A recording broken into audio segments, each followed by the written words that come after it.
Hello everybody, it's Serafina and I'm here with your tarot insight. So before we begin, I would like to call upon the spirit of the universe that loves us unconditionally. I would like to call upon the spirits of this land, of this island, and of this ocean, and I thank them for holding the space and for their ancient wisdom. And I would like to call upon my guides, my ancestors, my team of light, my higher self, and my archangels. And I thank them for their presence and guidance with this reading. So today is the full moon in Aquarius. This is known as the friendship moon because Aquarius is heavily associated with the 11th house in astrology, which has to do with acquaintances, friendships, and people that can help us expand our opportunities. Aquarius is also ruled by Saturn, and Saturn is reaching its midway point through its retrograde cycle, which means that it's closest to the Earth as it will be in its synodic cycle. So if you feel compelled to go and search for Saturn in the sky at night, I think that would be a lovely idea. So, what loving guidance is there for the collective on this full moon in Aquarius? We have the card of death.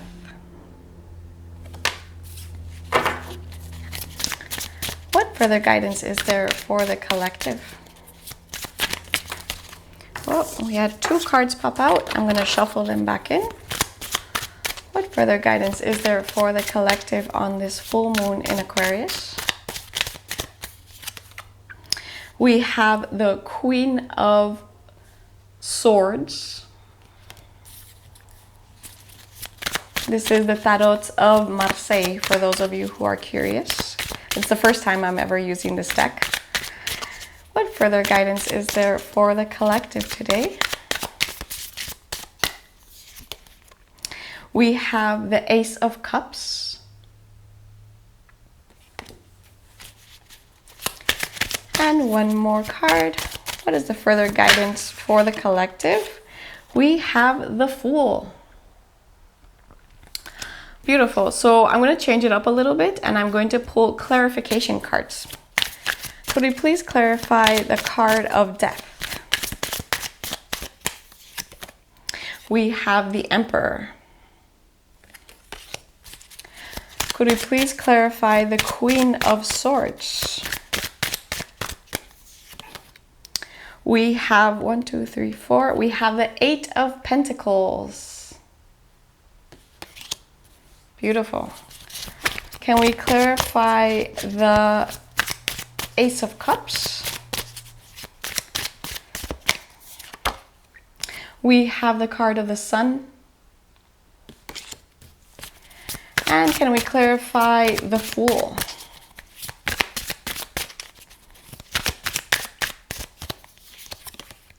We have the card of Judgment.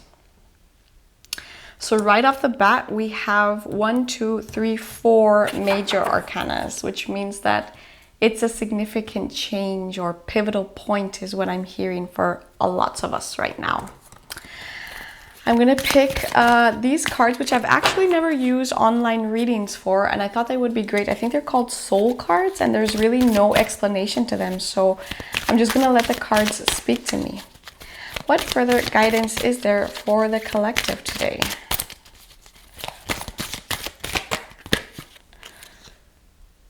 We have this beautiful card. It's like somebody looking in the mirror or meeting someone, and we can see this beautiful flow of energy, kind of like, I see it like as divine inspiration. It's like somebody meeting themselves. Okay, Archangel Metatron. What loving guidance is there for the collective today?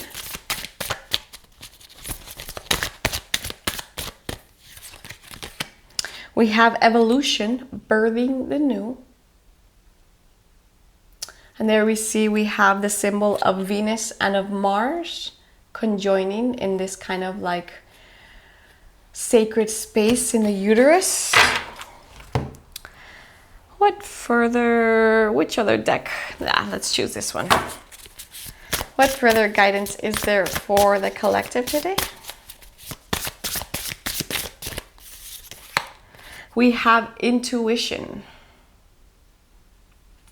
It says, each person's road to the inner Lord is extraordinary and personal.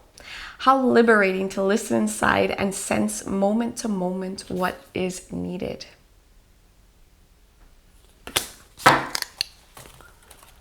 And I'll pick one last card. What further guidance is there for the collective today?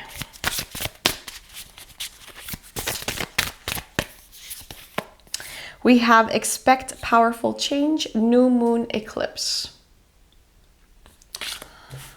Okay, yeah, because I think that this full moon in Aquarius is marking kind of like the halfway point between the eclipses that are going to happen in October and November. So whatever it is that we're going through right now is very much related to the eclipses, and it literally says expect powerful change. So let's get into the tarot. Some of us are shedding skin. We are transforming ourselves. This card, you know, some people fear it when it comes up because they fear that it actually represents death. But all it is a transmutation process. And so we can see death coming to kind of like fulfill its job. You know, this must not be an easy job to come and be like the angel of death. However, it is such a natural progression of life. And so whatever it is that I feel that we are transforming is related to how we exert ourselves in the world. And it could also be related to our masculine relationships or our masculine sense of self, right?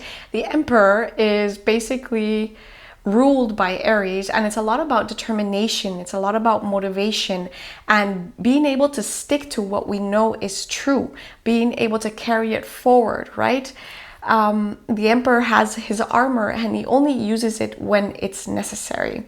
So I feel that whatever it is that's transforming within us, we are kind of like being birthed into a new determination, a new motivation, almost like I'm seeing like a fresh look, like our eyes have been unveiled from something and we may even be perceiving ourselves differently. Speaking of perceiving things differently, we have the Queen of Swords. The Queen of Swords, as I have mentioned before, is really good with boundaries, but more she indicates us having a certain element of clarity, a newfound clarity. So that's why I feel it's really associated with us kind of like having this new perception. And whatever it is that she's bringing clarity around or even setting stronger boundaries around is related to the workspace, right?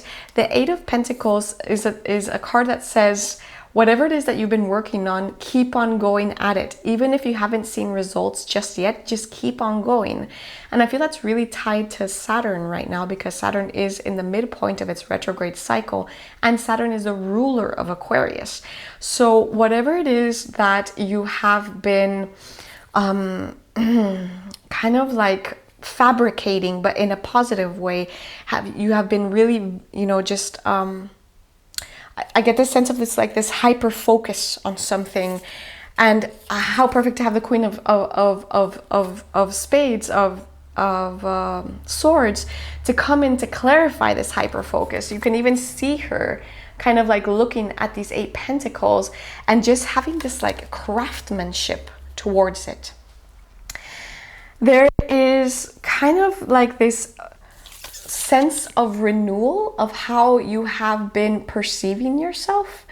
And I'm saying this because this can actually come up to represent like a new relationship. So maybe some of us are having new, powerful and positive karmic relationships coming towards us. And remember that karmic relationships are also friendships or even family members, kind of like a renewal in contracts almost. And I am sensing that it's more related to self as well because we have the Fool. We'll talk about the Fool. But yeah, this is a beautiful card for the Ace of Cups because it's almost taking up the entire card as opposed to other decks. And it's kind of like this royal sense of self. So I feel that there's just like this, it's kind of like our chalice has expanded. Our ability to have self-love and love for others has expanded. And what a beautiful card to to clarify the Ace of Cups, then the Sun, right? The Sun is in Leo now, as we know, and this card represents Leo along with strength. And I can't help but see kind of like, you know, these two children just dancing there. And I interpret these as like angels flying around the sun. So I feel that there's going to be maybe clarity for us, for some of us, regarding a certain relationship that we have. It could be new relationships blossoming, or at the highest level, basically it's a new relationship to self and how we perceive ourselves, which is really what kind of the Emperor and the Queen of Swords are bringing in. We are finishing off with the Fool. And the Fool is a beautiful card, first of all, because he has no number as opposed to all of the other major arcana. So it's kind of like the Fool can pop in and out of everywhere. He's very mercurial, and he can be like a jester, right? He knows how to fit into lots of different situations, kind of like a chameleon. Because if you think about like the actual function and purpose of a fool or a jester, let's say in past times where there were kings and queens, he was able to retrieve lots of different information from different people because he fits so well into different circumstances.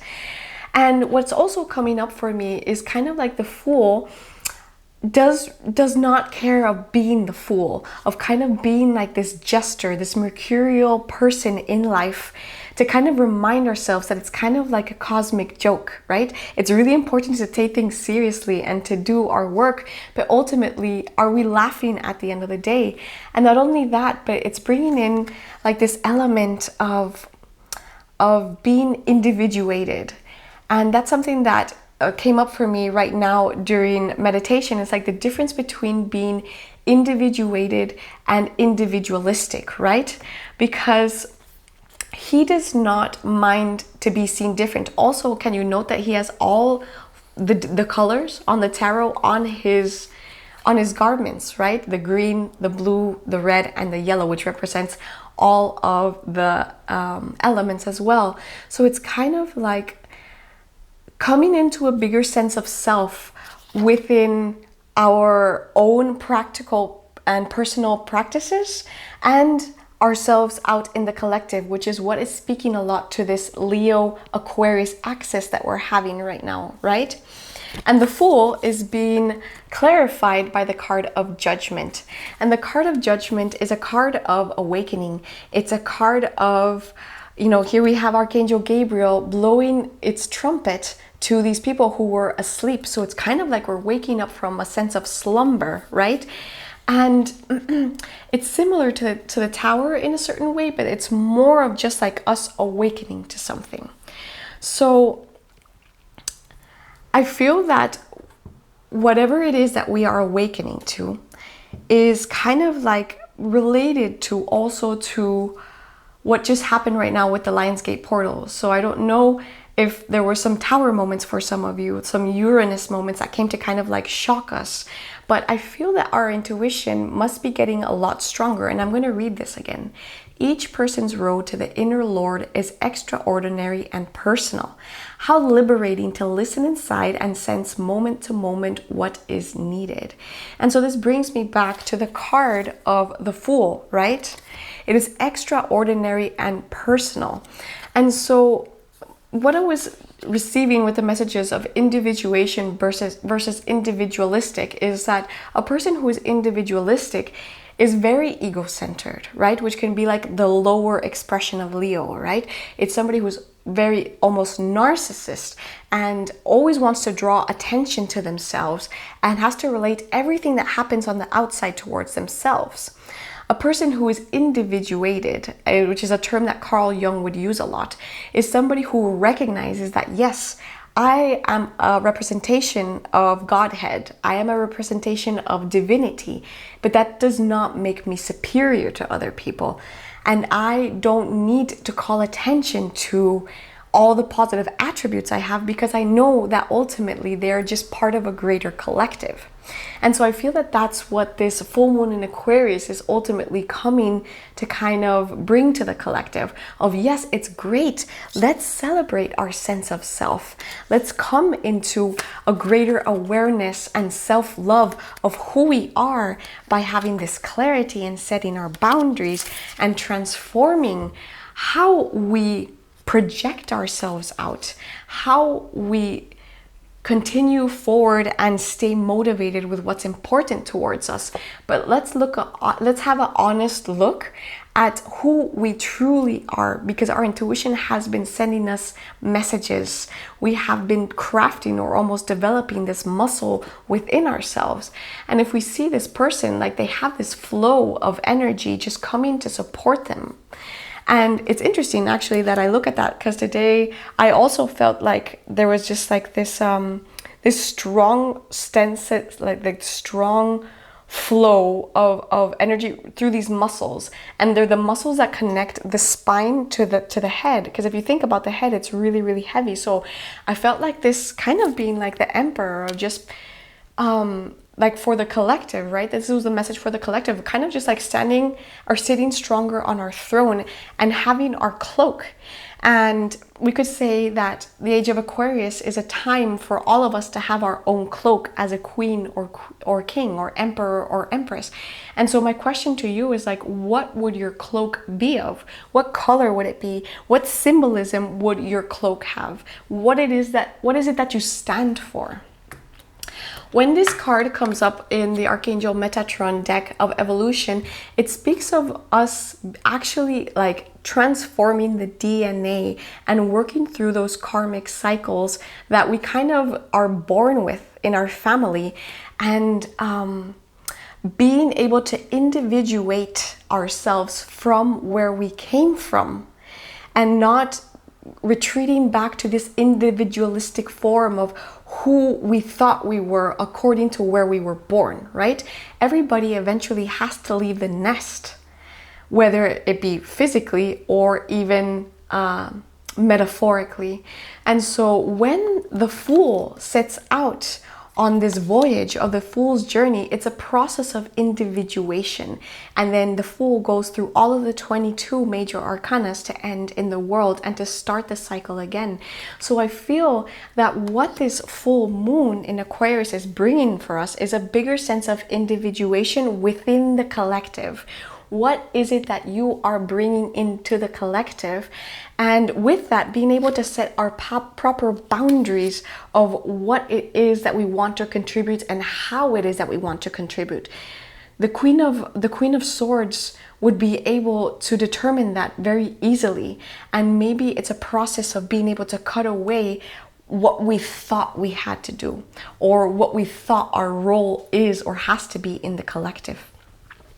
And so expect powerful change right now.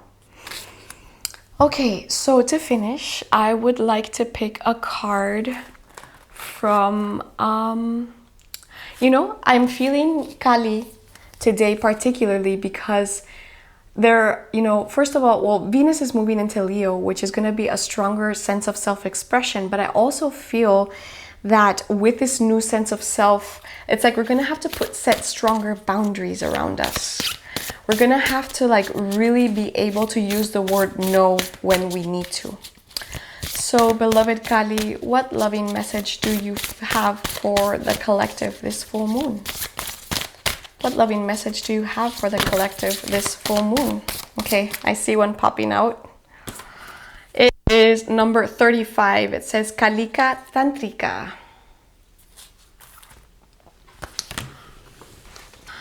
Our wild mother goddess overcomes duality, resting in the sweet spot of integration, healing, and creativity.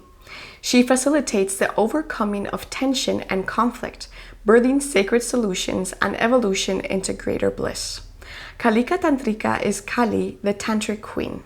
She overcomes all karma, realigns pathways when we have veered off course, reverses the momentum of negative uses of free will, and detaches draining energy cords, restoring us to full vitality. Her presence announces significant change and positive improvement in all aspects of your life, especially the spiritual one.